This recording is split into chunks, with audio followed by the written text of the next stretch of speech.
May isang mayamang lalaki na may dalawang anak. Isang araw, ang bunsong anak ay lumapit sa kanyang ama at hiningi ang bahagi niya ng mana. Kahit hindi pa oras upang ipamahagi ito, ibinigay ng ama ang kanyang hiling. Nang makuha ang pera, iniwan ng bunsong anak ang kanilang tahanan at nagpunta sa isang malayong lugar. Doon ginugol niya ang lahat ng kanyang kayamanan sa walang saysay na pamumuhay at masasayang bisyo. Sa kalaunan, naubos ang kanyang pera at dumating ang matinding tagutom sa lugar na iyon.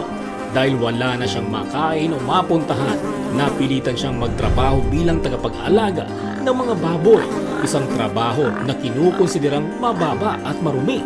Habang iniisip ang kanyang kalagayan, napagtanto niya kung gaano kahirap ang kanyang sinapit.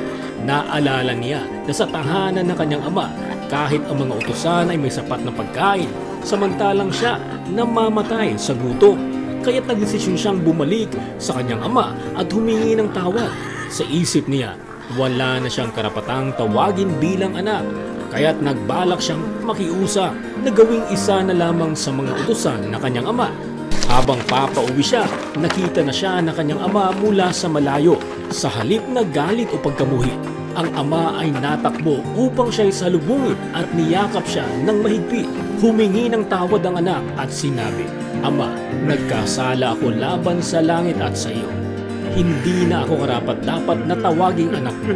Subalit sa halip na parusahan siya, ipinagdiwang ng ama ang kanyang pagbabalik. Ipinatawag niya ang mga utusan at inuutos na bigyan ng anak ng pinakamahusay na damit, singsing at sapatos. Nagpatay rin ng pinatabang guya upang magsagawa ng isang piging bilang selebrasyon. Nang marinig ng panganay na anak ang kasiyahan, nagalit siya at nagdamdam. Sinabi niya sa ama na matagal na siyang tapat na naglingkod, ngunit hindi man lang siya nakaranas ng kahit maliit na salo-salo.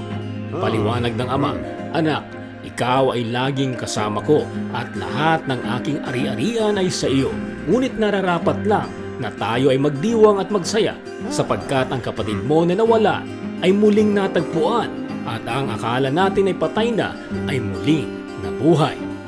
Ang aral ng kwento ay nagpapakita ng walang hanggang pagmamahal at pagpapatawad ng Diyos. Ipinapaalala nito na kahit gaano kalayo ang naligaw o gaano kalaki ang kasalanan, ang bawat isa ay may pagkakataong magbalik loob at muling tanggapin. Ang kwento rin ay nagpapaalala ng kahalagahan ng pagiging bukas palad at mapagpatawad tulad ng ama sa talinhaga.